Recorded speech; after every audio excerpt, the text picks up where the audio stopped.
তো এখন আমি কাঁকড়া দিয়ে আলুর ঝাল বানাবো। তো কি কি নিয়েছি দেখো, এখানে কাঁকড়া আছে আর আলু কেটে নিয়েছি, দুটো মিডিয়াম সাইজের পেঁয়াজ কেটে নিয়েছি আর 4টে কাঁচা লঙ্কা চিড়ে নিয়েছি, আর আছে আদা রসুন বাটা আর জিরে বাটা। তো চলো সবার আগে আলুগুলোকে ভেজে নেব।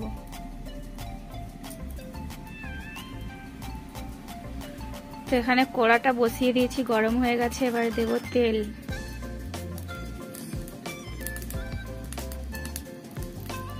দেখো তেল দিয়ে দিয়েছি।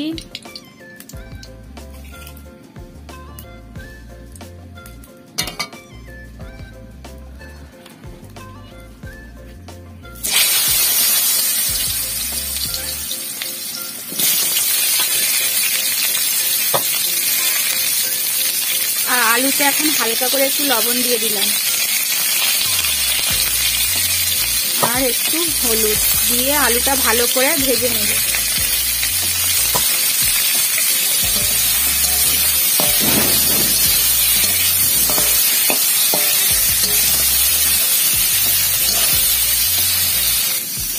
তো দেখো আমার আলুগুলো ভাজা হয়ে গেছে, এবার আলুগুলোকে আমি নামিয়ে নেব।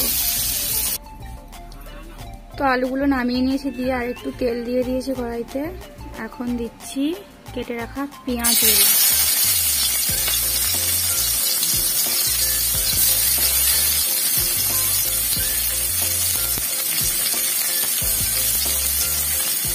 আর কেটে রাখা লঙ্কা।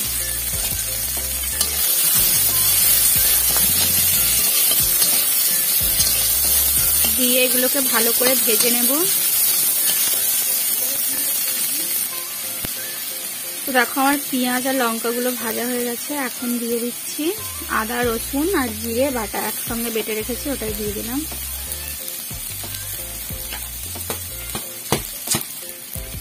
আর হলুদ গুঁড়ো,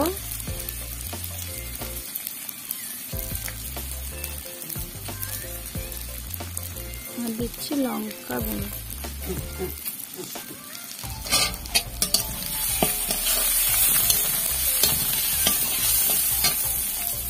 আর একটু সামান্য জল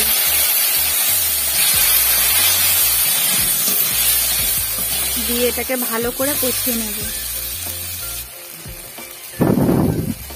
তো দেখো আমার মশলাটা কষানো হয়ে গেছে। এবারে আমি দিয়ে দেব কাঁকড়াগুলো।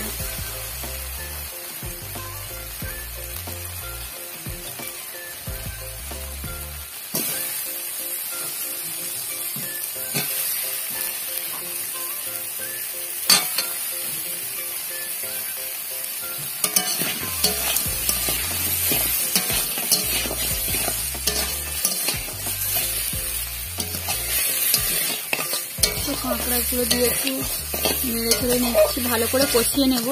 কারণ যেহেতু আমি কাঁচা কাঁকড়া এখানে ইউজ করেছি, কষিয়ে নেব যাতে কাঁকড়ার কাঁচা গন্ধটা চলে যায়।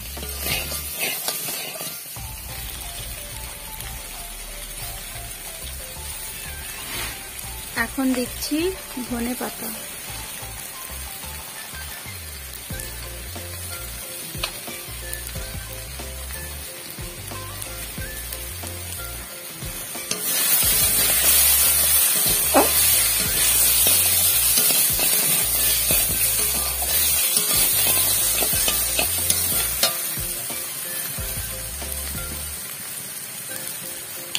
এবারে দিয়ে দিচ্ছি লবণ।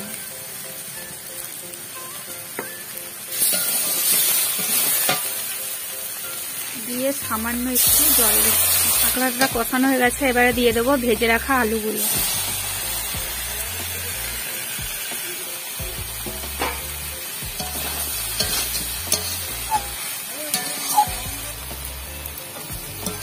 তোমার এগুলো কষানো হয়ে গেছে, এখন আমি দিয়ে দেবো জল।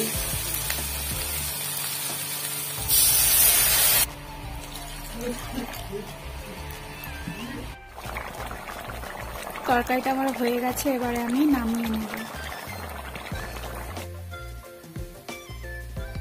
তো দেখো তরকারিটা আমার হয়ে গেছে, নামিয়েও নিয়েছি। আমি একটু ঝোল ঝোল রেখেছি, খুব বেশি রাখিনি।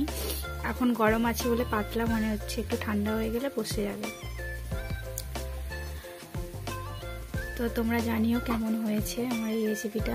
যদি ভালো লেগে থাকে লাইক, কমেন্ট, শেয়ার ও সাবস্ক্রাইব করে দিও, আর পাশে থাকা বেল বাটনটি বাজিয়ে দিও যাতে সবার প্রথমে আমার ভিডিও তোমাদের কাছে পৌঁছে যায়।